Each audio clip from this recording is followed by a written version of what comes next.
What's going on, everyone? Welcome back to the channel and welcome back to another Impact review. I didn't make a No Surrender review because it was on the night before Valentine's Day. I had stuff to do. And then I was going to make it on Monday. And I finally got a new laptop. Like a proper one from my college, loaned me it out. And it's like a better one. Maybe I can edit these videos now with a little bit of pizzazz, a little bit of production value to them. But we don't know. We never know.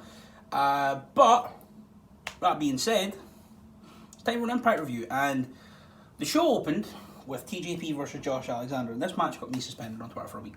Because I wish Josh Alexander all the best. I wished him the best of luck. I might have told him to kill TJP.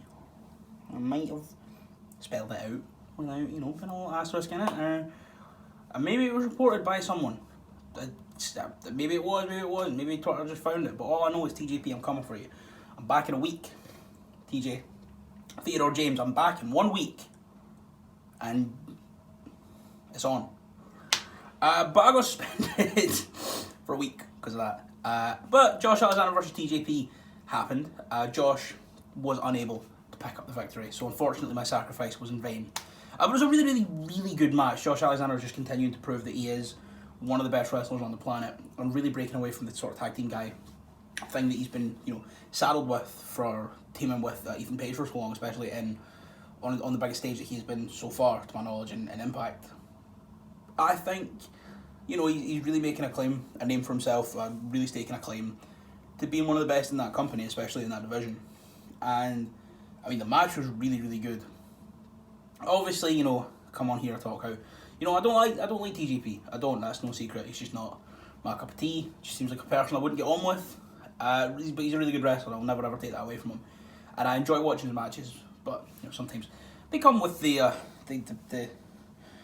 sometimes it ruins my mood when he beats guys like Josh Alexander and Rohit and Chris Bay. But it was a really good match.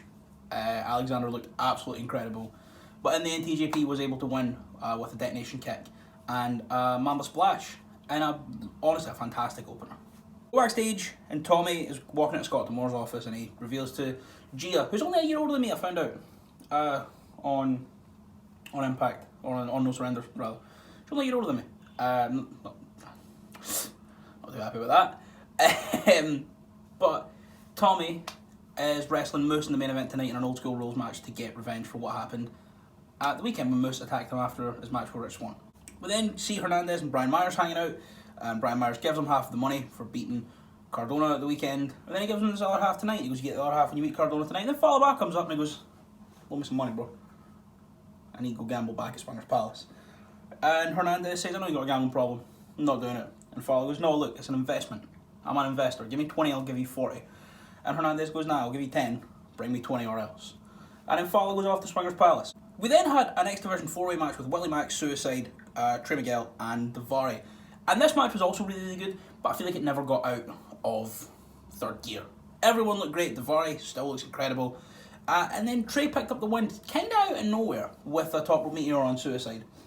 Which I didn't expect that to be the finish. But it was, and it was a fun match, and everyone looked great, especially Willie Mack at one point. He did his Samoan drop on Trey, and then Suicide ran in, and he picked him up, did a Samoan drop on him, kept up, moonsault on the pair of them. It was great. We're in Scott D'Amore's office, and I don't understand what's going on with Scott D'Amore, because obviously he's the face executive. He's the good guy, he's the voice of reason and the voice of justice, and he openly admits to conspiring against Rohit. I don't know Rohit's a bad guy, but Rohit is genuinely one of the most endearing characters on that show. And every segment that Scott D'Amore's with TJP, there's a massive clash. Like a huge clash for what we see in the rest of the show and what we see here. But Ace Austin walks in, he goes, "I see you're conspiring against me." And then TJ goes, "Nah, we'll do that against Rohit." And they just start laughing. Outrageous. I demand justice. But Ace Austin says, "Look, I won the Super X Cup at Genesis, and I've still not been given my one-on-one match." And Scott D'Amore just says, "Look, well, can't give it right now, but how about this? Next week there'll be a 6-man tag. If your team wins, it goes into a triple threat. If you win, you get a shot at TJP." And I think the 6-man is like Josh Alexander, Willie Mack, and is it Suicide? It might be. Against Chris Bay, Ace Austin, and someone else who was quite left field. I can't remember. But Black Taurus, yeah, that's who's on their team. So that'll be really fun next week. Then Cardona wrestled Hernandez in a fun match. At one point he went for radio silence and got popped up and over by Hernandez, who hit him with a low blow mule kick. Obviously Myers is out there being Myers. And it was, a fun sort of short match, and Matt Cardona picked up the win with the radio silence after the bell. Him and Myers got in each other's faces. And then there was a fight, and Eddie Edwards came out to make the save again. And looks like the story is just continuing with Eddie and Hernandez involved. So I'm cool with it. We got a paid ad. Again, it was a lot of fun. Tony Khan was talking about giving people Valentine's Day presents and how Impact, that's their present, is just money, just cash money on the show. And then they ran down Dynamite for tomorrow night. It was fun. It was they had the big heart glasses and Tony Schiavone had balloons, and it was really fun. I enjoyed it. Backstage, Havoc and Nevaeh were back there, and Havoc walks over to Nevaeh and she says, "Look, after we lost at the weekend, you just pissed off, you ran away." And she was like, "Yeah, well, we lost, and why do we keep doing this? I'm thinking, should we even be a team?" And then Tenille walks out and just starts talking to Havoc and goes, "I heard you're looking for a tag team partner." Nevaeh's like right there, she's like, "Me and you, tag team, a lot of money in that." And then Nevaeh calls Tenille out for a match, which he goes to alone without Havoc. The next match was FinJuice versus Reno Scum. I'm very, very happy to see Reno Scum back on TV. They've been off for the last 2 tapings, did they miss? They're great. Adam Thornstone looks amazing.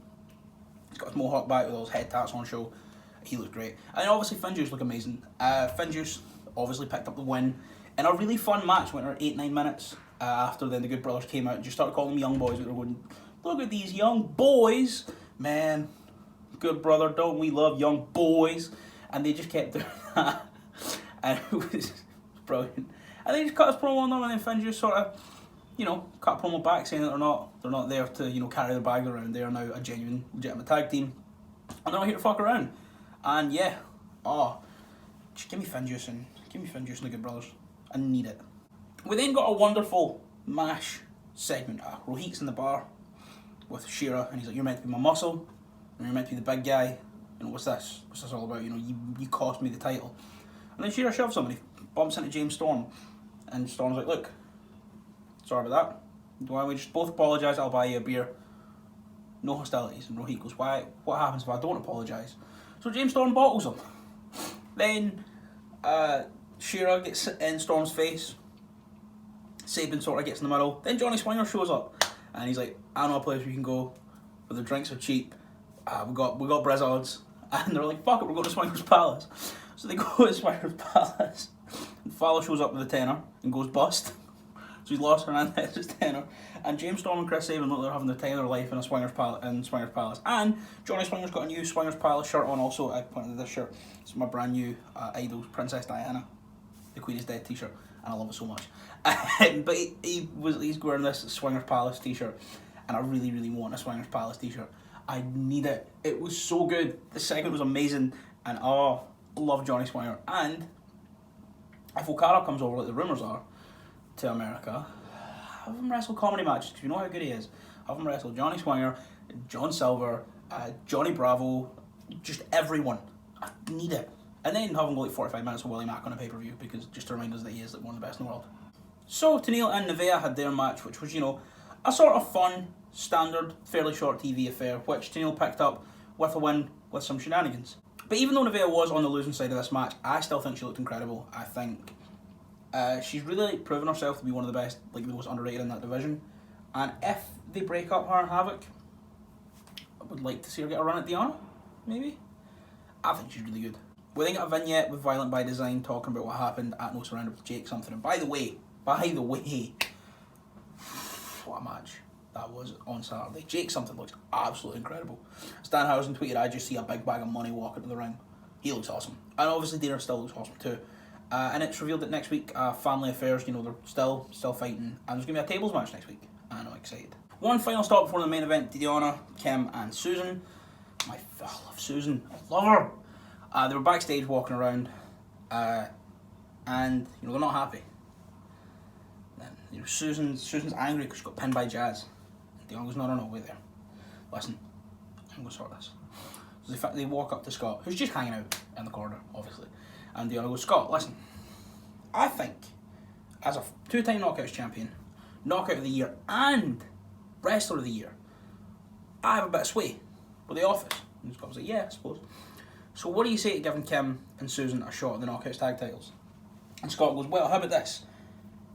Because they do deserve a shot, but how about next week they wrestle Jordan and Jazz, #1 contenders? And Susan's angry. She does this little thing, she points at Scott and walks away. But next week, yeah, we're getting Susan and Kim versus Jordan and Jazz. And I'm really, really excited for that match because I love the Susan character. Do I love it more? Yeah, I love it more than Susie. Susie was great, Susie was fun, but Susan's amazing. Susan's so much more fun. And then we got the main event, and that was an old school rules match between Tommy Dreamer and Moose. I know, kind of how you expected, just a big fight, a little bit like the one they had at Slammiversary, just less. Moose felt more calculated in this one than unhinged at times, and then more unhinged. After the match, Tommy put him through a table towards the end, but it wasn't enough. Moose just had a big old uranagi and then a spear, picked up the win in a fun, sort of, nice violent match. And that was it for the show. Overall, it was a good show. I'd say like an 8. The opening match was clearly the highlight. All the promos and all the segments were really good. I think the Ice Stars and 4-Way could have done with a little bit longer. We didn't need to see Moose and Tommy. I just think it was a good show, but it sort of lost steam gradually as it went on. But it was still good throughout. But it started like brilliantly and it's ended good. So yeah, overall I'll give the show an 8. And yeah, that was my thoughts on the show. Let me know what you thought of the show in the comments down below. If you like the video, give it a like. I'll be back tomorrow with an AEW review. Although I can't promote it on my Twitter machine, because TJP is my arch enemy, and I'm going to get him one day. I'm going to get him. See when he drops that title. See when he drops that championship. I'm going to let fireworks off at my window. I'm not going to do that. I might. Depends who he beats. Or depends who beats him, rather. But yeah, thank you so much for watching. I will see you tomorrow with an AEW review.